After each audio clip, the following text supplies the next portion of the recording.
To all of you, welcome back to my channel dual cracker.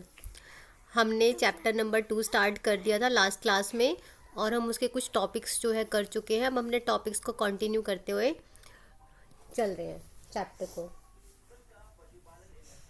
How do metal carbonates and metal hydrogen carbonate reacts with acid.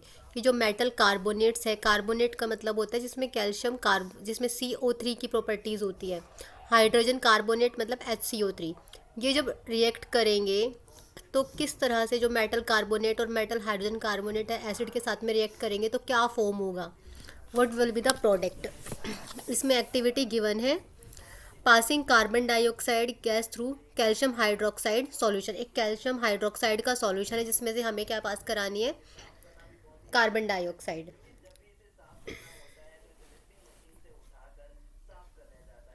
अब देखो इसमें जो reactions दिए test tube ए और test tube B, इसमें दो test tube को लेते हैं। जैसे टेस्ट ट्यूब ए में हमने ले लिया सोडियम कार्बोनेट, ठीक है, सोडियम कार्बोनेट।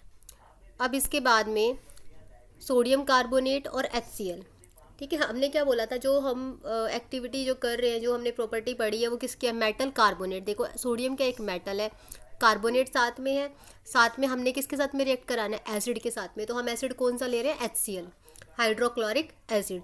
जब ये दोनों रिएक्ट करेंगे तो क्या बनेगा, NaCl मतलब सोडियम क्लोराइड, और कौन सा साथ में वाटर, और कौन सी गैस इवॉल्व होगी, कार्बन डाइऑक्साइड। इससे पहले जो हमने पढ़ा था उसमें हाइड्रोजन गैस इवॉल्व हो रही थी लास्ट क्लास में जो हम पढ़ चुके थे।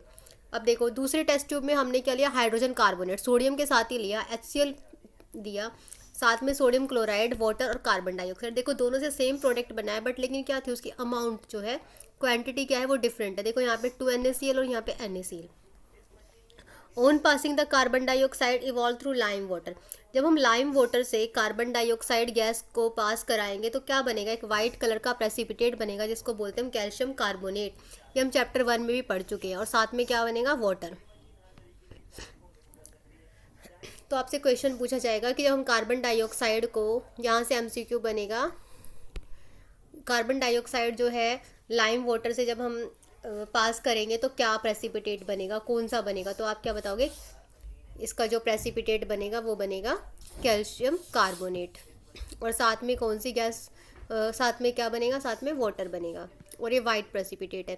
जब कार्बन डाइऑक्साइड हम एक्सेस अमाउंट में पास कराते हैं, जैसे कार्बन कैल्शियम कार्बोनेट साथ में वाटर और प्लस में कार्बन डाइऑक्साइड, हम दोबारा से क्या करा रहे हैं, इसमें कैल्शियम कार्बोनेट के साथ में भी क्या करा रहे हैं, कार्बन डाइऑक्साइड। देखो पहले वाले में हमने क्या किया था, लाइम वाटर में कराई थी कार्बन डाइऑक्साइड, तो क्या बना था, CaCO3। लेकिन जो बना है उसमें हम और क्या कराना चाह रहे हैं, और दोबारा से कार्बन डाइऑक्साइड को ऐड कराना चाह रहे हैं, तो क्या बनेगा, कैल्शियम हाइड्रोजन कार्बोनेट, ठीक है, जो सॉल्युबल इन वाटर, ये एक्वस होगा। तो देखो limestone, chalk and marble are different forms of calcium carbonate. ये अलग अलग क्या होती है, फॉर्म्स होती है किसकी, limestone, chalk and marble. All metals and hydrogen carbonates react with acids to give a corresponding salt, carbon dioxide and water. ठीक है, अब हमने क्या पढ़ा, मेटल कार्बोनेट या हाइड्रोजन कार्बोनेट दोनों को एसिड के साथ में रिएक्ट करते हैं तो क्या बना था, सोल्ट, कार्बन डाइऑक्साइड और वाटर। देखो NaCl बना था, साथ में कार्बन डाइऑक्साइड बनी थी और वाटर। ठीक है, हमने दोनों के साथ में इसकी प्रॉपर्टी देख ली है। यहाँ से MCQ फॉर्म होगा। नेक्स्ट है, how do acid and base react with other. जो एसिड और बेस को आपस में रिएक्ट कराना है। अब देखो बेस NaOH, सोडियम हाइड्रोक्साइड क्या है, बेस है। HCl क्या है, सबको पता है ये क्या है, एसिड है। जब हम इन दोनों को रिएक्ट कराते हैं तो क्या बनता है, सॉल्ट प्लस में वाटर। जब भी किसी इक्वेशन में एसिड और बेस रिएक्ट करेंगे साथ में क्या फॉर्म होगा, सोल्ट प्लस में वाटर, तो इसको नलीफाई रिएक्शन बोला जाता है, या फिर हम इसका दूसरा नाम बोलते हैं न्यूट्रलाइजेशन रिएक्शन। ये देखो base plus acid plus it gives salt and water. ठीक है, तो आपसे पूछा जाएगा कि जब बेस और एसिड को रिएक्ट करेंगे तो उस रिएक्शन का नेम क्या है, तो हम क्या बोलेंगे, इसका नेम है neutralisation reaction. Reaction of metal oxides with acids. ठीक है, मेटल ऑक्साइड की एसिड के साथ में रिएक्ट कराएंगे तो क्या बनेगा, the colour of the solution becomes blue green and the copper oxide dissolve. देखो ये एक्टिविटी है, take a small amount of copper oxide. ठीक है, हमने क्या लेना है, Cu, कॉपर ऑक्साइड एक बीकर में लेना है, और साथ में उसके अंदर क्या मिलाना है, HCl, दोनों को क्या करना है, स्टीर मतलब धीरे धीरे उसको डाइल्यूट करना है, शेक करना है। ठीक है, तो आप बताना जो उसका प्रोडक्ट बनेगा तो उसका जो कलर है वो कैसा बनेगा। You will notice that the colour of the solution becomes blue green, आप नोटिस करोगे कि क्या सा बनेगा, ब्लू ग्रीन, और कॉपर ऑक्साइड क्या कर जाएगा, उसमें घुल जाएगा। The blue green colour of the solution is due to the formation of copper oxide chloride, तो क्या बनेगा, copper oxide chloride.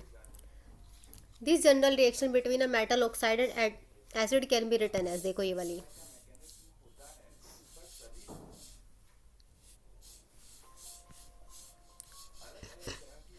now write and balance the equation of the above reaction since the metal oxide reacts with acids to give salts and water।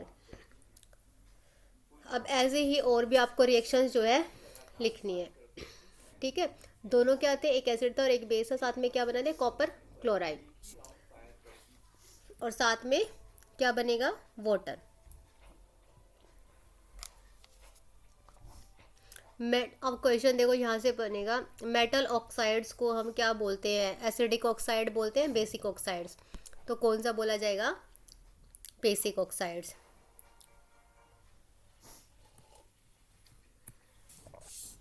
अब reaction of a non metallic oxide with base, carbon dioxide और calcium hydroxide वाली जो activity अभी हमने देखी है, calcium hydroxide क्या था, एक बेस है, किसके साथ में रिएक्ट कराया हमने, कार्बन डाइऑक्साइड को, उसने क्या दिया, सोल्ट और वाटर, इट मीन्स उसने क्या किया, न्यूट्रलाइजेशन किया। तो ये किसके जैसे, अगर बेस और एसिड को हम रिएक्ट कराते हैं तो हम क्या बताते हैं कि वो क्या दे रहा है, सोल्ट और वाटर। तो हम कंक्लूड लगा सकते हैं non metal oxides are acidic in nature. ठीक है, ये क्या है, non metal oxides are acidic in nature. Next है, what do all acids and all base have in common. ठीक है, अब हम एक्टिविटीज़ करेंगे कि किस तरह से acid solution in water conduct electricity, electrolysis वाली एक्टिविटी है ये। ठीक है, और उसके बाद में वाटर सॉल्यूशन वाली HCl गैस कैसे प्रिपेयर की जाती है, इसमें हम H+ आयंस और इनके बारे में पढ़ेंगे। चलो हम ये ना नेक्स्ट क्लास में करते हैं।